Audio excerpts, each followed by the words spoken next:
Good afternoon, my dear student. Kung ngasi paragi mari suba sarugoi na mari suba latam ko para maming na Jagoi Sari Eikhoi. Para maming Jagoi Sari Eikhoi hariba para si Eikhoi mo si makha chatarak poi na ngasi masimuk nainamin na si ado para si hauringagi mangoi na ay na koi ginapamda ko para sida kari yaubano haibdo samlamnag karadang thamge madudi para sida angang na school gi mamangda ko ana phongdukli ko school mamangda koni kari tauba school da chalaga nadra jagoi sabana chingba khupako na chingba adagi tongan ba activities haitere mayam ama pangthoe haibe activities mayam adu angang na yamna pukning harauna haitare ko haiba sering asida pongdui tingasi ko Jagoi Sari Eikhoi. Eikhoi gi school mamangda Jagoi Sari Eikhoi na Don yeri ojana dhong dhong dhong dhong dhong dhong dhong dhong si karino dhol yebigi makol ni ko amuka so ne aina makok tige mo halake Eikhoi gi school mamangda Jagoi Sari Eikhoi na Don yeri ojana dhong dhong dhong dhong dhong dhong dhon gi makol si dong dong lawe si khange ko makat tarak poi na muk yengasi khuba khuri Eikhoi si kanano satra Eikhoi si ni ko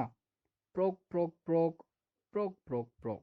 asina khuba khubi makol si kari ne ba prok lawe ko aduna prok khongji chabun jring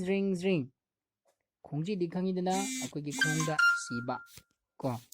koi angang uri gitu loh sinai dana khongji si sinai ba yam churam bi ai aduni khongji gi makol se ko ne chatpa matam da jring lawi ko khongu makol gap abdi khongu tunga ga ko ne chatpa matam da makol se kari thoi gap lawi ko amuko so na parake khuba khuri Eikhoi na prok khongji chabun jring khongu makol gap yari ko khongji gi makol sina jring lawi aduga khongu ki makol sina gap lawi khongthang khuding fan Eikhoi chongli fan ko akoina chongwa akoina fan chongi dana aduni ko dhong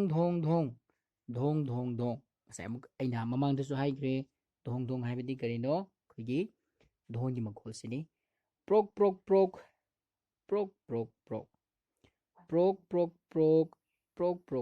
sina khigi khuba khubagi makol ni ko amuk andai si amuk halake khongthang khuding fan Eikhoi chongli fan dhong dhol gi makol duni prok yarani ko dune matang swaida parasi ki oinadi swaida loirabani ko ada mohon yumda koi ningti jana ma baba ko kuithak tongba ahal singi mating loroga ningti jana seringse haiba tamo ko makha chatharak boina nainabagi saruk tamtang yengsi ko ahan bagi sidi koina rai masi ningti jana khutcha haiduna thiraga tamgadabani adu ani subasina karino iraga khumgadabagi saruk tamtang yengsi ahangwa mensilu haibani ko kokta angang singna khubak kaidawi kari mengeni sida prok mengadabni ko angang singna khubak prok khui aduna sigi pakhumsi kari mengadaba prok haiba si oigadabani ani suba samdana ojana kaidawi dhong ye haigadaba aduna mention gadabisi karino dhon ojana ye baduni ko dhon duni lai ahum subada hangoina ahangba kariogani